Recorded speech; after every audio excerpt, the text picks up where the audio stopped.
5 or 6 little tips. Like I'm working a nice violin. That's not a natural occurrence. I don't want to make the same mistakes that other people have already made. If they have the chain blade will angle over and then your blade will start to cut sideways. And if you don't have to listen fully, but you should take it in and maybe think about it, right? Next tip. I just don't understand why people put so much pressure on their saw. It's a power saw.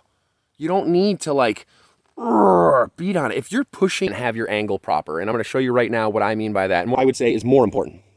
That doesn't really show you what I'm about to show you. So that it's seated in there properly, and it doesn't do one of these.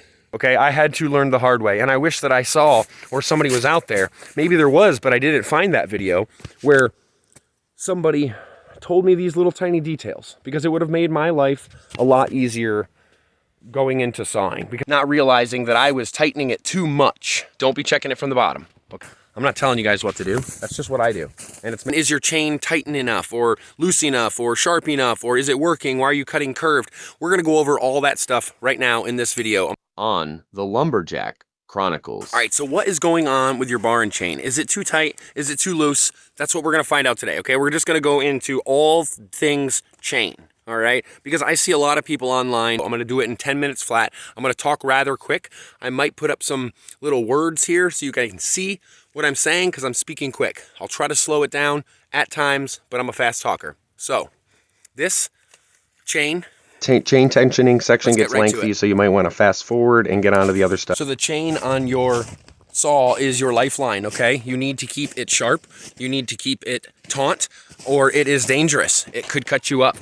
So let's get into this real quick, okay? So I have the chain. First off, if you're checking your chain tension, don't be checking it from the bottom, okay? Check it from the top. Check your tension from here.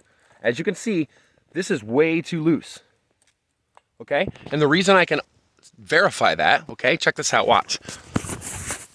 If I just take my chain like this and loose bar, breaks off, and bare glove, no glove.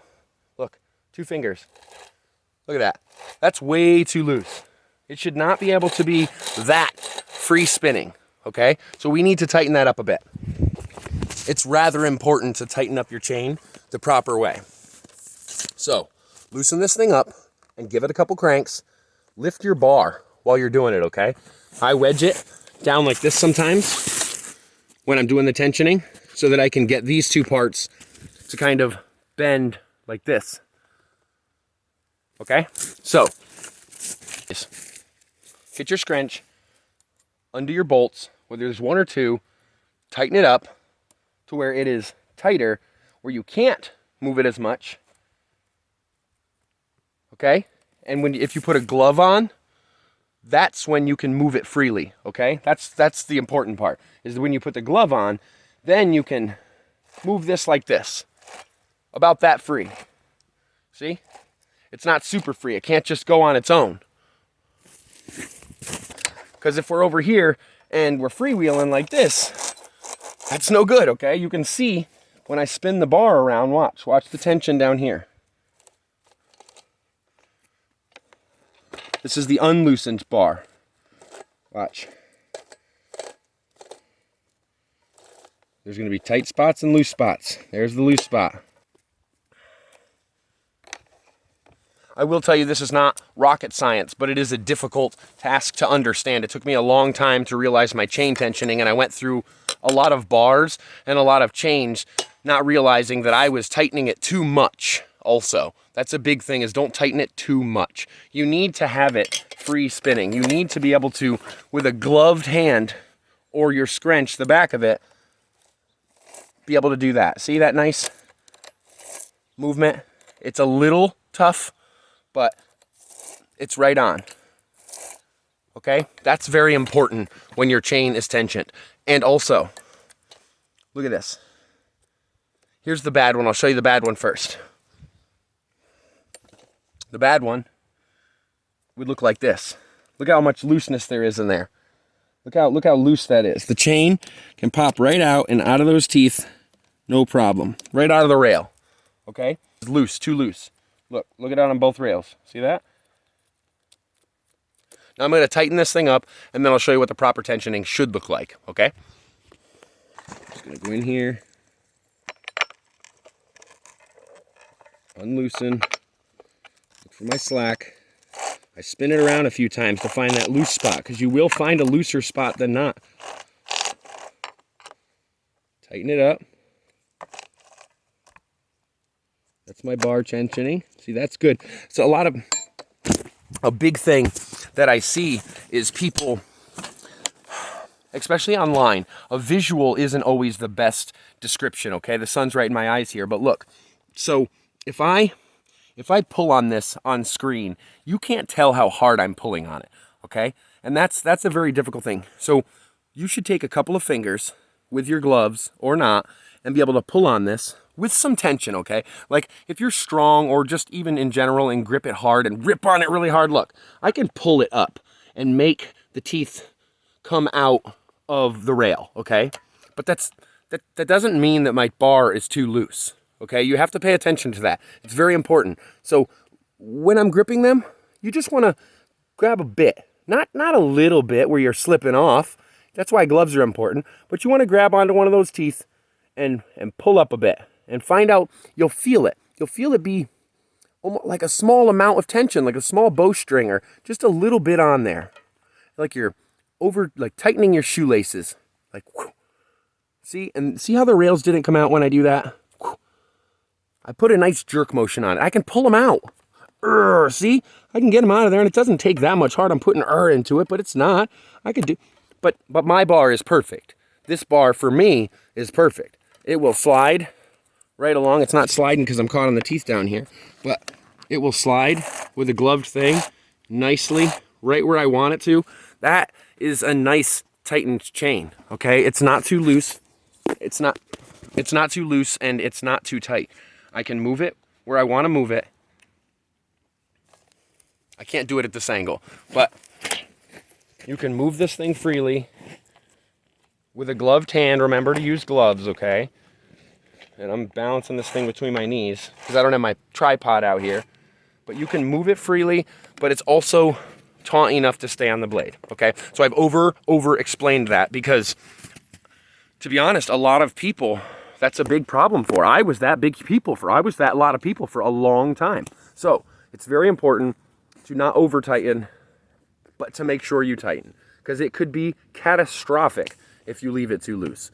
That thing comes off of there, especially if the chain pops off, your head, hand, or something else is in the wrong position.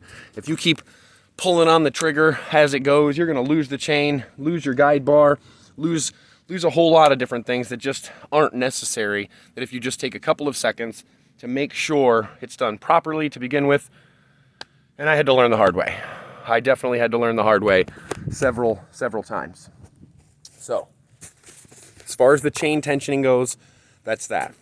Tighten up your other hex nut. I never finished tightening this, but I want to pull up on my bar when I'm finished, and I do this either this way, here, or by this, and I'm over gripping, and it looks like this is too loose when I pull it like that. That's because I'm trying to pull the weight of the bar up. And then I'm going to tighten the bar down.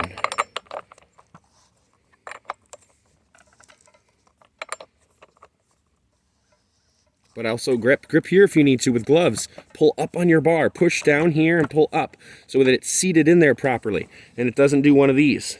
Because if it's sitting down, your chain naturally wants to lift and go around this. It'll come off.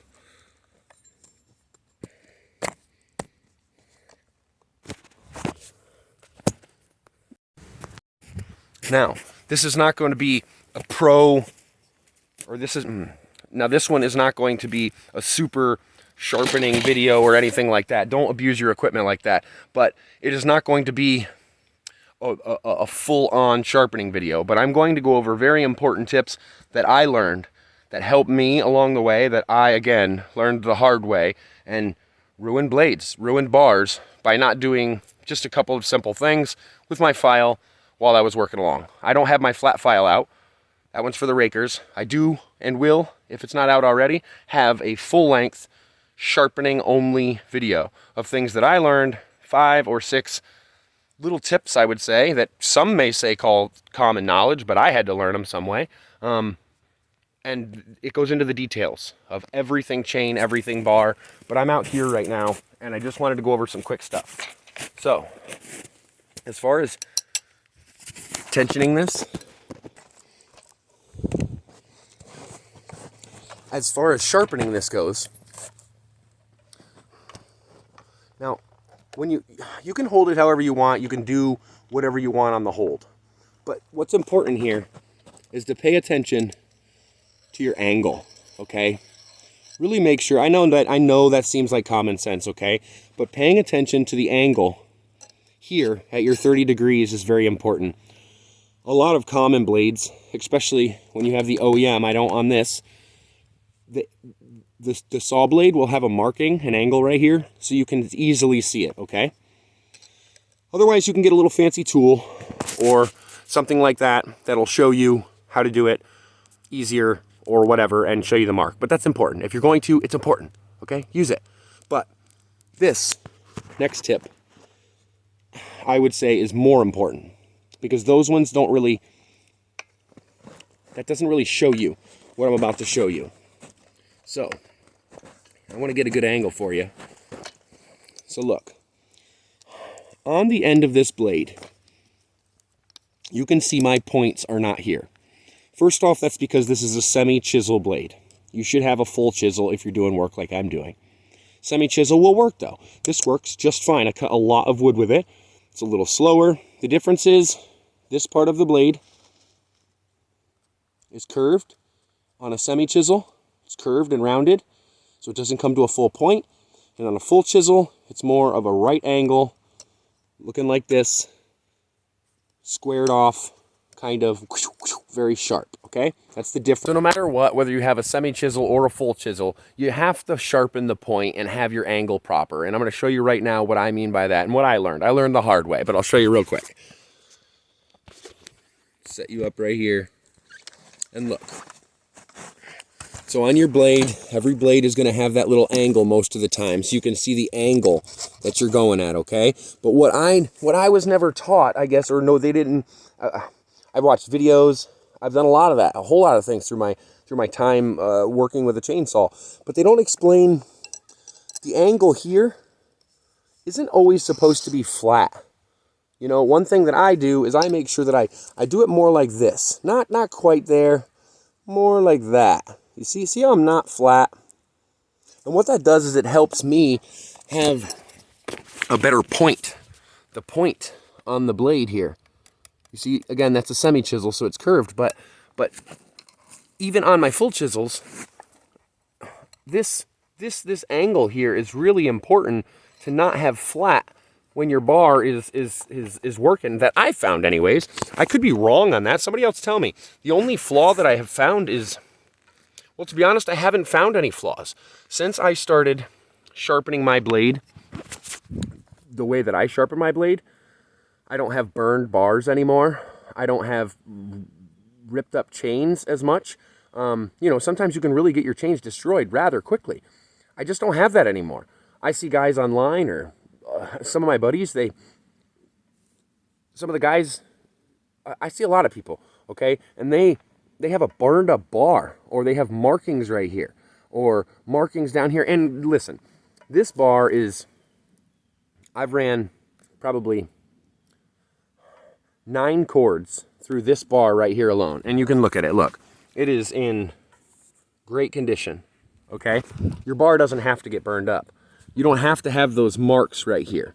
Now, if you have a bar that you've had for 2, 3, 4 years and you've gotten it too hot, you know you ran out of lube or something, and you've burned it up, that's on you, okay? But what I'm saying is you don't have to have that. That's not a natural occurrence all the time. You can keep your bar good for a really long time. I can show you another bar, which, see, the only reason this one's on here is because I ordered the right ones, but I needed one now, so I went down. They had this one available, so I used it, okay? I just haven't taken it off. I have the new ones. I just haven't stopped using it. It works really well for me. The only difference is the speed of the cut. The semi-chisel doesn't give me as fast of a cut as I want, so I'm going to change it out, but the point is on the sharpening video. The angle here is really important. That when everything's up flat, you want to hit this so that top is at your 30 degrees, okay? Or whatever angle you're cutting at. But make sure you're not level here, okay? At least, I'm not telling you to ruin your stuff. That's how I do it, okay? I don't have it level here. I make it more like this, like I'm working a nice violin. And I go up, and I create a nice point as much as I can up here at an upward angle, and that has helped me. It helps me slice through wood like butter. You've seen it. Check out the other videos. It slices right through. I sharpen my chain. This one I've sharpened, I don't know, lots of times. But look at the teeth.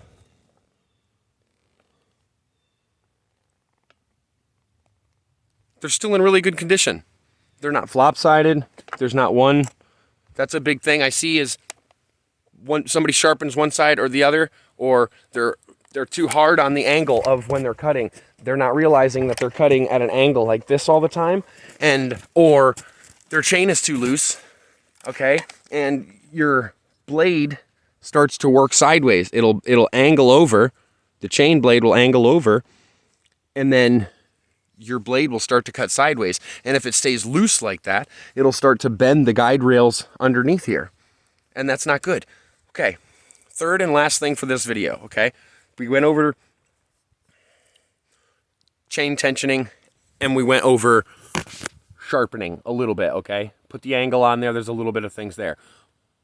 The other thing that I'm gonna talk about real quick is that I see all the time online, with other sawmen, in real life, you know, with people here. I just don't understand why people put so much pressure on their saw. It's a power saw. You don't need to like beat on it. If you're pushing your saw into the wood, that's a problem. I don't think that's right. I mean, somebody correct me if I'm wrong, but I think that's a problem. You're not supposed to shove that just puts more friction on your bar, and you're pushing this against the bar, which is just it's ruining your bar, right? Like it's grinding pieces of metal off of your bar. Your chain should be sharp enough that it grips into the wood. Your rakers should be low enough, and you should have sharpened the gullet properly. If you don't know about all that stuff, check out my other video. It goes into intents of all of that stuff, okay? Or check out some of these other guys. Some of these other guys, there's a lot of people out there that do know their stuff out there. Just don't shove your chainsaw into the wood. It should grab it, and it should slide right in there nicely. You shouldn't have to force it. You should almost have to force it to stop, okay? The only time that I think that I force my blade into the wood is if I'm going to use my chucks, okay? Like if I use my dogs, these things.